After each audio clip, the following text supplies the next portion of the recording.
Okay, so today we're going to go over the RDL or Romanian Deadlift. So it's probably the hip hinge movement in general is probably the hardest movement to learn because it's just not a normal movement. So what you want to make sure that you're doing is moving from the hips and not the knees. So what tends to happen with people is that they'll move from the knees here first instead of like that. And what happens when you move from the knees, the way it's going to send you forward, instead of moving from your hips first here, so your hip here is going backwards. So set up for the Romanian deadlift, you want your feet just outside shoulder width apart. The pressure, you're going to put the pressure on the outside of your feet. So what that's going to do is going to open up your knees and open up your hips so that you're really able to engage your glutes, engage your hamstrings. So make sure you're kind of screwing the feet into the ground as if they were cemented in the ground. You're going to keep the weight in the middle to the back of your foot, but you want to actually keep your foot on the ground, so you don't want the toes lifting up off the ground. So feet are cemented in.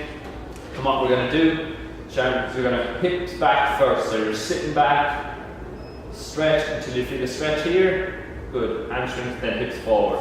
So it's really from the hips. If you think of the hips are moving back from the midline, so as far as you can back till you feel the stretch, and then you're driving the hips in, squeezing the glutes. So what we don't want to do is make sure we don't come down too far. So Sharon keeps going. See here, her spine is starting to move, and back up first. So you're going to do that again nice and slowly, and I'm going to show you. So hips back. You see here the spine starting to round, and it's now we're moving from the spine instead of the hips and up. So what that does is it puts pressure on your lower back, and it really kind of takes the emphasis off your glutes and hamstrings. So often people will try to actually go too low with this, when really for most people around just below the knee is far enough, or literally just as far as until your back starts to break. So we want to really focus on being able to move at the hips without the back movement. So we'll get Sharon to do a couple of reps for us now again. That's it, sitting back, there, good, and up. So we're going to try and keep the dumbbells nice and close, sit back, good, there. Good. Sit not too far down, so sit back, good, spine stays straight, looking straight ahead, drive the hips in, good. Good, sitting back, feel the stretch in the hamstring here, good, drive the hips forward. We're probably starting to feel it now, right? Good, and relax. So if you're having trouble really feeling that stretch in the hamstrings, and you feel it more in your back, or even a lot of people just can't feel it when they go back. So what we can do is start with a hip hinge with the brush.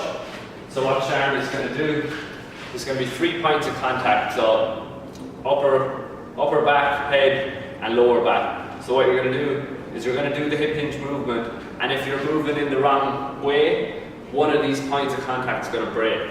So I'll get you to do a couple of reps there. So when you do move like this and you keep the 3 points of contact, you will feel a stretch. Like, do you feel the stretch in your hamstrings? Yeah, good. So make sure you're just not bending the knees too much. Good, that's better. So the knees are soft, but they're not bending, so you're not letting them go too far forward. So it's all at the hips.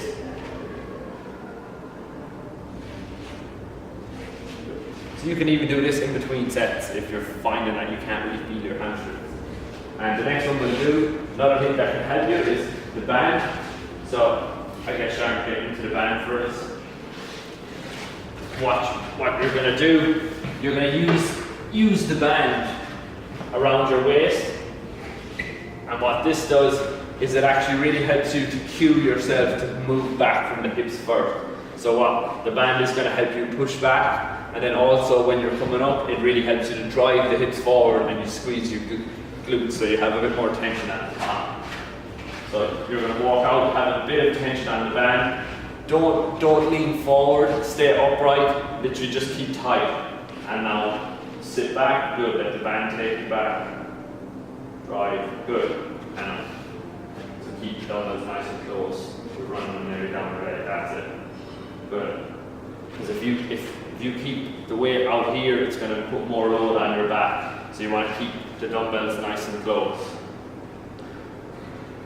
Good. Much better. Good. It's not too far down. Good. Spine straight. Yeah.